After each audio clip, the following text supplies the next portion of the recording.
হিমালয় এক নৈসর্গিক বরফাচ্ছাদিত গিরিশৃঙ্গ দলের নাম। হাজার হাজার মাইল বিস্তৃত এই হিমালয় পর্বতমালার নামটি সংস্কৃত শব্দ হিমালয় থেকে এসেছে, যার অর্থ শীতের নিবাস। বিশাল এই এশিয়া উপমহাদেশে তুষার হিমবাহের একটি আস্তানা, আর তা হচ্ছে হিমালয়, যার গগনস্পর্শী সুউচ্চ চূড়াগুলো স্থায়ীভাবে জমাট বরফের বিস্তীর্ণ আস্তরণে ঢাকা। হিমালয়ের আকাশছোঁয়া রংধনু চূড়াগুলো পর্বতারোহীদের হাতছানি দিয়ে ডাকছে যুগ যুগ ধরে। সে নেশায় মত্ত হয়ে অনেকে ছুটে যান এভারেস্ট জয়ের অদম্য সাহসিকতায়। হিমালয়ের চূড়ায় কেউ বা উড়ায় তার দেশের বিজয়ের পতাকা, আবার কেউ বা হারিয়ে যায় অজানা গন্তব্যে, কেউ বা ফেরে, কেউ বা হারিয়ে যায় না ফেরার দেশে।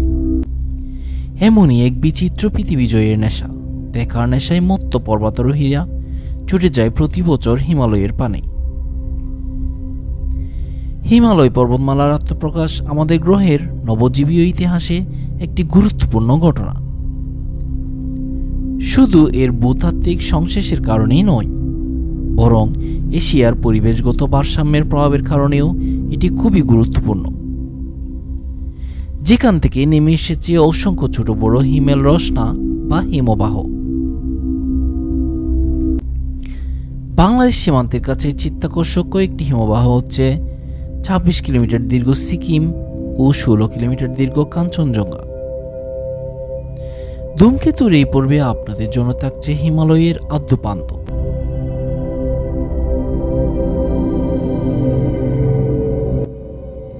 হিমালয় 5টি দেশের সীমানা ঘিরে অবস্থিত, যার মধ্যে রয়েছে নেপাল, চীন, পাকিস্তান, ভুটান এবং ভারত। যদিও কাশ্মীর অঞ্চলে এই পর্বতমালার সার্বভৌমত্ব নিয়ে ভারত, পাকিস্তান এবং চীনের মধ্যে বিতর্ক রয়েছে। হিমালয় পর্বতমালার উত্তর পশ্চিমে কারাকোরাম এবং হিন্দুকুশ পর্বতমালা, উত্তরে তিব্বতীয় মালভূমি এবং দক্ষিণে সিন্ধু গাঙ্গেয় সমভূমি রয়েছে। বিশ্বের কিছু প্রধান নদী যেমন সিন্ধু, গঙ্গা এবং ব্রহ্মপুত্র হিমালয়ের আশপাশ হতে উৎপন্ন হয়েছে। এগুলোর সম্মিলিত নদী অববাহিকায় প্রায় 60 কোটি মানুষ বাস করে। এর মধ্যে 5 কোটি 30 লক্ষ মানুষ হিমালয়ের পাদদেশেই বাস করে। হিমালয় দক্ষিণ এশিয়া এবং তিব্বতের সংস্কৃতিকে গভীরভাবে প্রভাবিত করেছে। হিমালয়ের অনেক পর্বতশৃঙ্গ হিন্দু ধর্ম এবং বৌদ্ধ ধর্মের পবিত্র স্থান হিসেবে বিবেচিত। এর মধ্যে কয়েকটি শৃঙ্গ কাঞ্চনজঙ্ঘা, গাংকার পেনসুম, মচ্চাপুচ্ছরে, নন্দাদেবী এবং তিব্বতীয় ট্রান্স হিমালয়ের কৈলাস পর্বতে পর্বতারোহণ নিষিদ্ধ। হিমালয় পর্বতমালা বিশ্বের সর্বোচ্চ ও সর্বাপেক্ষা নবীন পর্বত শ্রেণী। এটি কোনো একক শ্রেণী বা মালা নয়, বরঞ্চ একটি ধারাবাহিক শ্রেণী, একে অন্যের প্রায় সমান্তরাল ধারায় লম্বা দূরত্ব স্থাপন করেছে। আবার কোথাও দুটি ধারা একসঙ্গে মিশে গেছে। এর মধ্যে ছড়িয়ে ছিটিয়ে রয়েছে অসংখ্য উপত্যকা, আদিত্যকা এবং বিলিয়ারি। সমভূমি থেকে সারিবদ্ধ অনুচ্চ পাহাড়ের ভিত ধরে উচ্চ থেকে আরও উচ্চে উঠে গেছে হিমালয়ের শ্রেণী আর তার অব্রবিধি চূড়াশৃঙ্গ,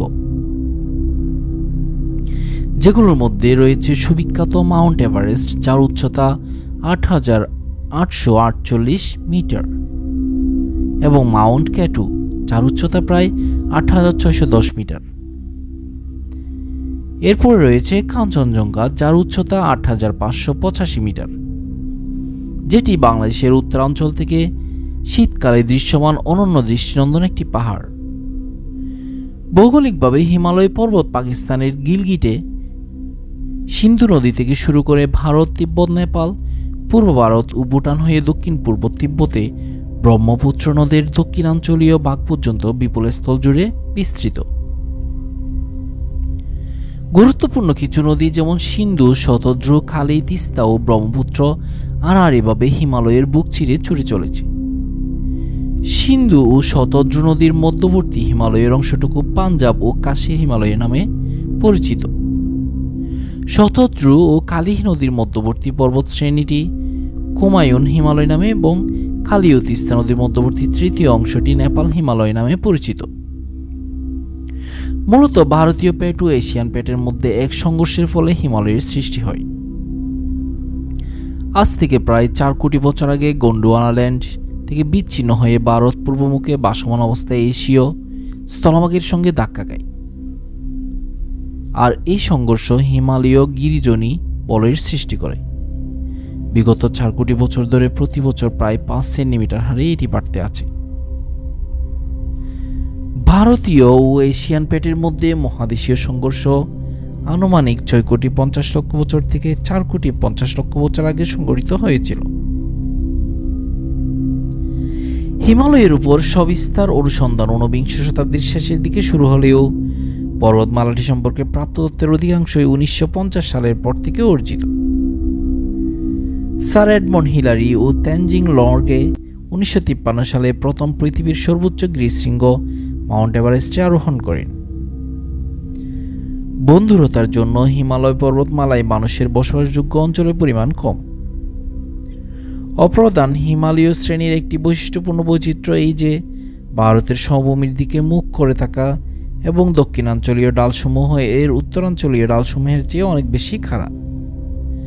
আবার উত্তরাঞ্চলীয় এই ডালগুলো প্রায় সর্বত্রই ঘন জঙ্গল আবৃত, যা উপরের দিকে ক্রমশই পাতলা হতে হতে এমন উচ্চতায় পৌঁছেছে যেখানে ঠান্ডায় উদ্ভিদরাজির বেঁচে থাকা সম্ভব নয়।